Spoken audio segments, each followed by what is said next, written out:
4 hal yang menjadi pesan bagi kita semua, terutama Bapak KMK terpilih. Bacaan kita Ibrani 5 ayat 1 sampai ayatnya yang keempat. Dalam sebuah balutan tema harus lincah. Saya yakin bahwa kita semua yang telah berproses selama 3 hari dalam persidangan ini, pasti kotong semua lelah secara fisik, pikiran, tenaga, pasti kita sangat-sangatlah lelah.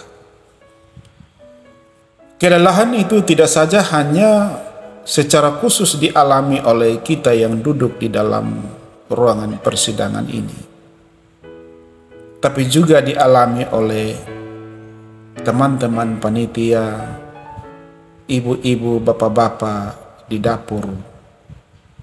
Mereka juga sama-sama merasakan lelah untuk sebuah tujuan sidang ini bisa berjalan dengan baik. Dari sinilah kita melihat ada kerjasama yang begitu luar biasa dari sebuah tim. Masing-masing bergerak dengan timnya masing-masing, membangun kerjasama untuk satu tujuan, sidang ini bisa berjalan dengan baik. Artinya masing-masing harus mampu memberikan kontribusi yang terbaik agar sidang ini bisa berhasil. Dari apa yang sudah saya sampaikan tadi akan mengantar kita untuk masuk di dalam teks bacaan kita ini. Bahwa kita semua tentu tahu bahwa untuk menjadi seorang pemimpin bukanlah tugas yang mudah. Itu semua membutuhkan keberanian. Atau saya pinjam kata dari Bapak KMK yang lama, Bapak Yunus Kaitulang, seorang pemimpin harus punya nyali. Tetapi tidak saja hanya sekedar punya nyali, seorang pemimpin juga harus bisa merendahkan diri. Seperti yang dinyatakan atau dinampakkan oleh jemaat mula-mula atau orang-orang Kristen yang berada di Ibrani pada zaman dahulu. Karena itu saudara-saudara, untuk memulai sesuatu tentu tidaklah mudah. Pasti kita akan merasa bingung, ragu, mau memulai dari mana. Tetapi saya mau bilang begini, langkah awal yang baik akan menentukan seperti apa hasil akhirnya. Dan langkah awal itulah yang akan dimulai oleh teman-teman Majelis Klasis Harian 2024-2027 yang baru saja terpilih. Pertanyaan kita adalah langkah awal seperti apakah yang harus dimulai? Untuk menjawab pertanyaan kita, saya mengajak kita untuk melihat teks bacaan kita Ibrani 5 ayat 1 sampai ayatnya yang keempat. Mari kita lihat yang pertama ayat 1 sampai ayatnya yang ketiga. Dalam ayat 1 sampai ayat 3 ini saudara-saudara mengatakan kepada kita semua bahwa setiap imam besar yang dipilih dari manusia ditetapkan bagi manusia dalam hubungannya dengan Allah. Di mana tugas dari seorang imam adalah ia harus dapat mempersembahkan persembahan dan korban untuk pengampunan dosa. Seorang imam besar juga dipilih dari antara manusia agar ia dapat menunjukkan dan merasakan belas pengasihan terhadap orang-orang yang mungkin tidak tahu, tersesat, atau bahasa yang mudah untuk dipahami bahwa tugas seorang imam besar yang tercatat dalam ayat 1 sampai 3. Tugasnya adalah untuk melayani manusia dalam hubungan mereka dengan Allah. Sehingga tugas pelayanan tadi terafiliasi dalam dua tugas utama. Yang pertama, mempersembahkan persembahan. Kalau kita melihat konteksnya, hal ini menunjukkan pada praktik agama Yahudi kuno di mana seorang imam besar bertugas untuk mempersembahkan korban hewan atau persembahan lainnya kepada Allah sebagai bagian dari ibadah. Yang kedua, mempersembahkan korban untuk dosa. Di dalam perjanjian lama, korban untuk dosa adalah cara untuk mendapatkan pengampunan dari Allah atas segala dosa-dosa yang telah dilakukan. Imam besar mempersembahkan korban ini atas nama umat dan juga untuk dirinya sendiri, karena dia juga adalah manusia yang pasti memiliki kelemahan dan dosa. Kalau dalam perjanjian baru, pengorbanan yang sempurna itu ada di dalam diri Yesus Kristus. Lewat kematiannya di atas bukit Golgota, itu menjadi pengorbanan yang sempurna. Saudara-saudaraku yang terkasih, apa yang dapat kita renungkan dari ayat 1 sampai 3 ini? Secara khusus bagi teman-teman Majelis Kelasis Harian 2004-2027 yang baru saja terpilih. Pasti teman-teman juga akan merasa, aduh, saya harus bagaimana? Saya harus memulai dari mana? Saya harus buat apa? Dan seterusnya.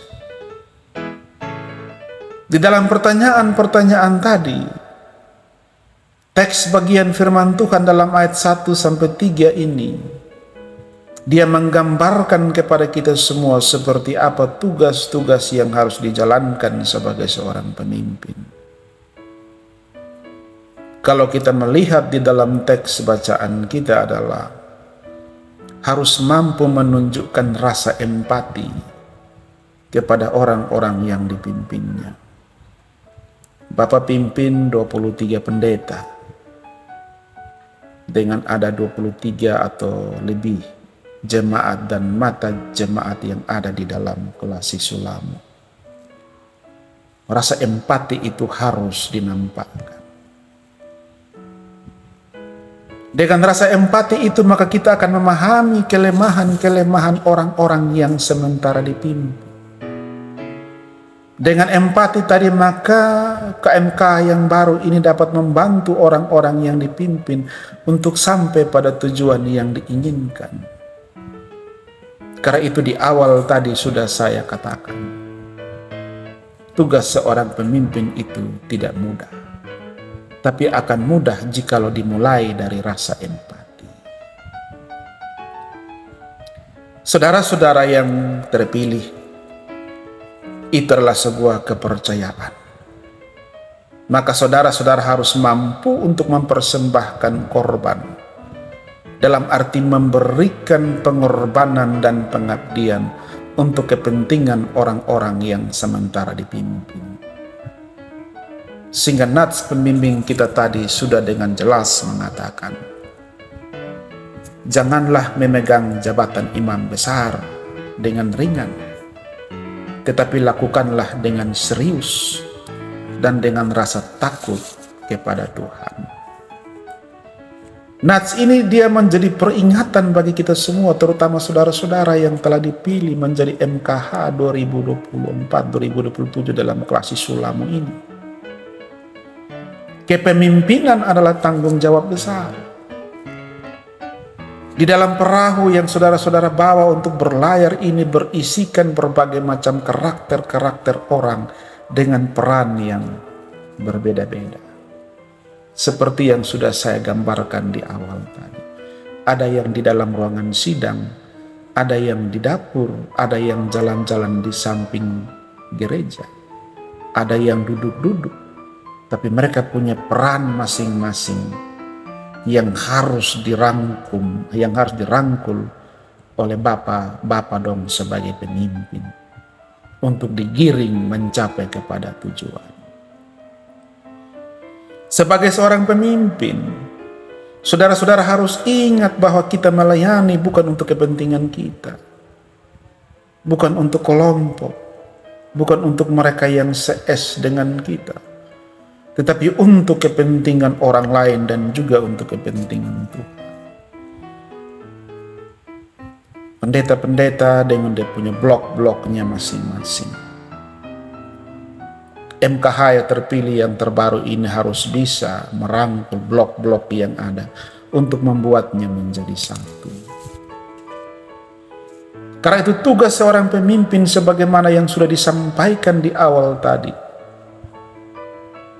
Ada hal lain yang cukup mempunyai pengaruh. Tugas seorang pemimpin adalah berani untuk mengambil keputusan. Jangan menjadi seorang pemimpin yang selalu mendelegasikan keputusannya kepada orang lain karena ingin menghindari sebuah resiko dan karena ingin cari selamat. Ketika suatu keadaan itu membutuhkan suatu keputusan yang segera, disinilah seorang pemimpin itu harus segera mengambil suatu keputusan. Karena itu dibutuhkan suatu kelincahan. Kalau masa Bapak KMK, Bapak Yunus Kaitulang, kita seringkali di awal tadi sudah saya katakan, pemimpin harus punya nyali yang besar. Artinya harus berani mengambil keputusan yang benar untuk kepentingan banyak orang. Tidak saja hanya nyali, tapi juga harus lincah untuk bermanuver menjalankan setiap keputusan-keputusan yang sudah diambil untuk melayani kepentingan banyak orang dan kepentingan-kepentingan yang ada dengan penuh kerendahan hati. Karena semakin kita menunda setiap keputusan-keputusan penting dan benar, maka masalah bisa akan menjadi berat, tidak bisa terkontrol, dan mungkin biasnya kemana-mana.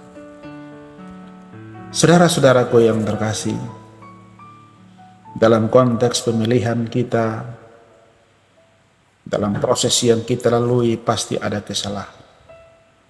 Dalam persidangan mungkin kita saling menyinggung perasaan satu dengan yang lainnya.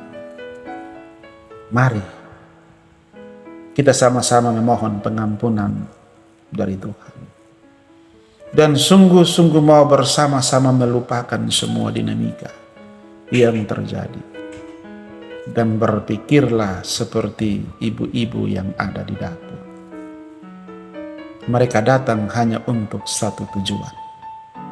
Tepat jam makan kita makan. Tepat jam snack kita snack. Demikian kita pun di dalam Klasi Sulamo ini. Mari kita sama-sama lupakan semua yang pernah terjadi dan yang pernah terjadi dalam persidangan 3 hari sampai pada proses pemulihan. Mari kita lupakan. Dan berpikirlah seperti ibu-ibu yang di dapur tadi. Bergerak menuju satu tujuan untuk mengembangkan Klasi Sulamo dan semua umat Tuhan 4 tahun ke depan. Untuk bersama-sama berjalan menuju kehendak Tuhan. Karena itu ada 4 hal yang menjadi pesan bagi kita semua, terutama Bapak KMK terpilih. Pesan yang pertama, pesan yang kedua, pesan yang ketiga, pesan yang keempat. Pasti teman-teman bingung, kenapa kok tidak ada pesan? Saya sengaja membiarkannya untuk kosong, dengan harapan agar diisi oleh teman-teman KMK terpilih. Karena itu, esok-esok panggillah kami. Gerakkanlah kami 23 orang pendeta. 23 jemaat dan bermata jemaat yang ada, untuk kita sama-sama mengisinya. Jangan biarkan pesan pertama, kedua, ketiga, dan keempat itu kosong sampai akhir tahun pelayanan kita. Sehingga ada orang yang mengatakan, duduk 4 tahun mau sonde buat apa-apa. Mari, ajak kami. Kami siap untuk mendukung MKH yang terpilih. Kami siap untuk mendukung MKH yang terpilih, untuk mengisi angka 1 sampai angka 4 yang kosong tadi secara bersama-sama. Tuhan memberkati firman-Nya, dan kiranya firman ini menolong kita semua. Amin.